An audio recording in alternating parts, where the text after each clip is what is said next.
LGBTQIA+, an acronym attempting to capture the musical major chord of the chorus of sexual and gender identity. It's an acronym that, through my own 40-odd years of being alive, has grown longer and more nuanced and complex to reflect our ever-broadening need to label everything. And pigeonholing stuff, making sure everything has a nice specific label, well, that's pretty natural human instinct. Our world is large and complicated, and labels and structured organization systems help us comprehend ourselves and the world we move through. Hello again, I am Blunty, and late last week I had a weird conversation when an acquaintance who recently sprang forth from the closet, as it were, we were talking about how they'd come to a cathartic and freeing realization about who they are and what they're about when it comes to sex and romance. In sharing our stories back and forth to sort of sort through this and trace the path of how they got there, and the kinds of people we'd each been attracted to and the kind of relationships we'd been in, they stopped me and they labelled me. They stopped me mid-sentence and said, hey, you know what? You're not what you think you are. You are not this thing. You are this other thing. What do you think about that, big man? Among the LGBTQIA+ acronym, I have never placed myself, not even considered it. Until last week, in fact, I labelled myself as just a common garden variety cisgendered hetero dude. And even aside from my vanilla gender identity and sexuality, I don't even have any particularly interesting kinks, for crying out loud. But I've befriended many people who do lay claim to one or more of these letters. I've dated a few as well. In fact, about half the girls I've dated were bisexual. And I've had many conversations in, on, around, about many things that affect the rainbow flag flying crowd. In fact, I consider myself reasonably well informed on many of the core realities, issues, challenges, and joys of that community. But no matter how much I learn, how many conversations I have, I am never arrogant enough to assume I have any decent frame of reference of experience to truly relate much to it. Not personal experience. But there I sat on a lazy Thursday evening, chatting online with a newly out pansexual pal, thrilled for them that they'd found a puzzle piece for their own self-portrait. When out of nowhere, they slammed down a label on me, a label that I wasn't a cisgendered hetero man at all. It felt weird. But I couldn't help but remember my conversations with some of the bisexual women I've known, how they often had other people slam labels on them, telling them that they're not actually bisexual, they're just experimenting or fence-sitting or just haven't found the right person yet or are just making a pit stop on the way to heterosexuality or being a lesbian or whatever. If you know any bisexual people out there, ask them about this. I'll have stories for you, I promise. And, let me just tell you what. That conversation with a bisexual is an entire evening of laughing and crying and pizza and fury and long, quiet hugs and compassion and bewilderment. But when I was outside labelled as something other than I'd claimed to be, I felt what must have been a fraction of that same shifting uncomfortableness. The arrogance of it, the presumption of power over my own self-identity, I fell into a stuttering bewilderment and asked what the heck they meant. And the thing is, rather unlike the bisexuals who've told me their own, external labeling stories, this time, with me, for me, I think they were right. I've spent days now rolling it over in my mind, watching the idea bounce off the insides of my skull but never quite escape. The statement they claim, the accusation, the confrontation of the words, hey, you know what? You're not vanilla hetero at all. You are actually demisexual. It's a word I've seen used before, probably most often in those hyper-specific Twitter bios you see, where people paint out 7 different words for who and what they are and what pronouns they prefer to use when talking about them.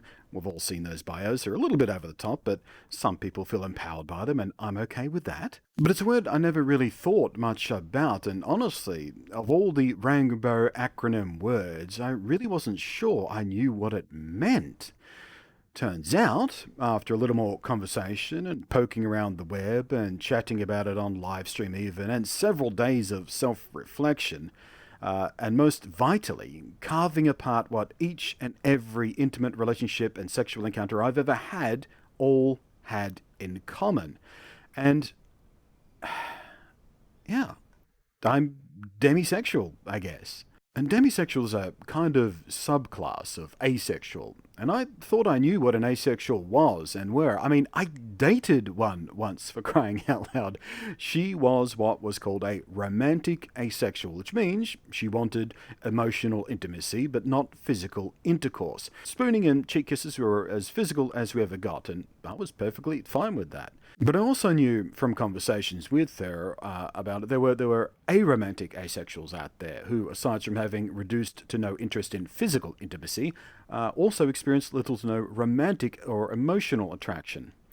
I, however, as was revealed to me, basically require an emotional attraction and a bond with someone before I become physically, sexually attracted to them pretty much at all. But the weird thing is, it's not as if I was ignorant of that completely in myself, but I'd always put that side of my relationships down to me also being on the autism spectrum.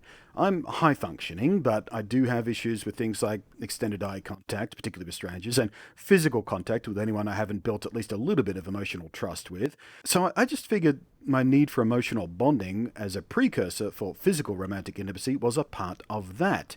And it may well play a part in it. It's also, it seems, not the whole story. But the more I broke down how all my romantic relationships have gone all the way back to my teens even, regardless of if they were long-term or more casual or heavily physical, or in the case of my ace girl, hardly physical at all, or even those that I tried to pursue but never worked out at all. And even more than the relationships I've pursued and had, it's those I've turned down that were most telling, I think. I used to tell the story of how once in a nightclub in Brisbane, there was this girl, this cover girl looking pretty girl, like classically pretty girl. Not slutted up for the club, but just pretty. Who, through whatever her reasonings were, tried to pick me up, my plain-looking chubby ass up, and take me home. She was very determined to get me home. I said no. She struck me as well, if I'm honest with you guys, she was a bit vapid, and I wasn't really that interested in her. In the company of other hetero men, when I tell this story, the response was, as you may expect from a sitcom cliche kind of category, "Dude, why? Who cares? If she was that hot, you should have just hit it and quit it, bro." And it's not the only story I have like that. The other ones aren't quite as extreme as that one, but I have, turned down girls who are otherwise quite physically attractive and were, nice enough and offers of one-night stands or hookups or whatever the hell the term the Tinder generation uses for it these days. I was just never interested. With ever more context revealed about who I've been with, or not been with, and why, and how it happened, or didn't happen, I came to the realization that I guess I do have a teeny tiny slice of the acronym rainbow that I can call my own. But I also feel pretty conflicted about all this. I really don't want to come off as just latching onto this because it's trendy or cool or nonconformist or whatever. And I absolutely don't want to feel like an intruder in this space, in this community where all too often cis hetero men are, the threat. And I know that some amongst the LGBTQIA plus crowd think that ever more nuanced micro-labels like demisexual can be seen as harmful. That people laying claim to them just want to be part of a minority class or part of the, rainbow community for, I don't know, the social charm of it or something. I'm not sure I fully understand that position, but I can respect it at least. I mean, it's not like I'm still not also what I thought I was. I'm still cisgendered, meaning that I was born a dude, raised a dude, happy on my own gentle masculinity, and chill with the arrangement of my secondary physical sexual characteristics. And I'm pretty much hetero still. Though, if I'm honest, even that has come into a kind of soft question.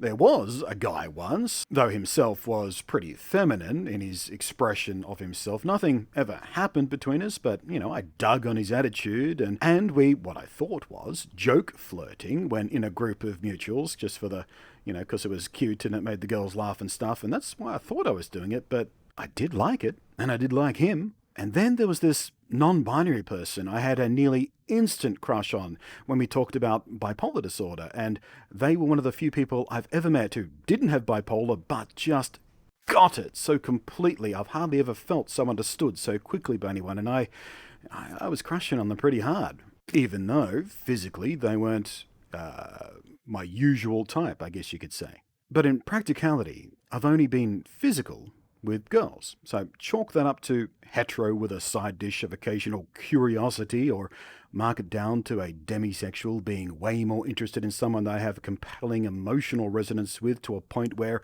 with the right person, maybe my hetero alignment might not be so concrete after all. No idea. But I do also know I have easily gone extended periods of time without sex at all, without craving sex, without feeling sex starved or overwhelmingly horny, like I've seen so many friends complain about. Oh, I haven't been laid in a month, they'd lament, and I can't think about anything but arse and boobs, man, they'd pantomime. Well, I've literally never felt that. I always thought it was just kind of an expression, something people said, a cliche, a saying, a method of expressing a loneliness. Turns out, some people really can't go long without sex. Legitimately, they feel it missing. They feel the absence of it. It consumes their thoughts and sometimes even drives their actions. They go out on a Friday night looking for a hookup, even if it's just a one-night stand. They just want to get laid, bro! And I never really got it. I never felt that. I have sometimes gone literally multiple years without sex and haven't lamented it, haven't missed it.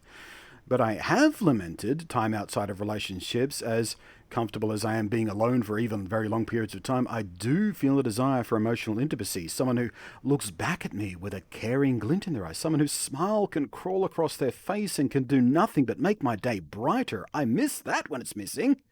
And it even occurred to me that it's been extremely rare for me to be the instigator for physical intimacy at all. I have very often been completely content with just sitting with someone, or holding them, or them holding me. I'm not saying I've never tried to kick up a sexy time mood, but, as I've been told, it's comparatively rare for me, compared with some other blokes out there, I guess.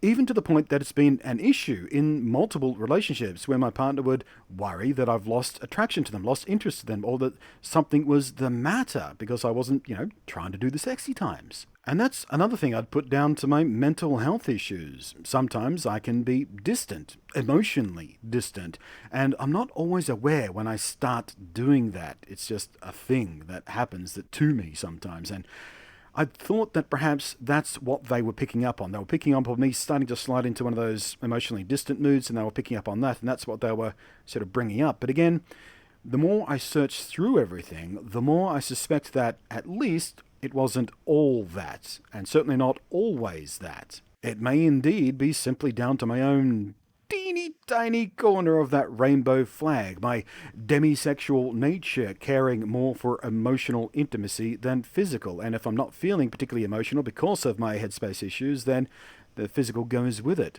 Or if I'm feeling something otherwise missing in the relationship currently in regards to that emotional intimacy, I won't be interested in the sex. So I guess that does make me a heteroromantic demisexual. And it's taken me nearly 3 decades of romantic relationships before I figured that out, or at least before someone else figured it out for me, and asked if I'd ever noticed the common thread of the stories about how I got involved with the various exes that I was telling them about. And they went, hey, you know what? I've got some news for you. And it makes me wonder, how many demisexuals figure this shit out before they're out of their 20s or even 30s? Seems to me there has to be quite a long pattern of behavior to form before you can see it in yourself. Certainly was the case for me. I didn't see it.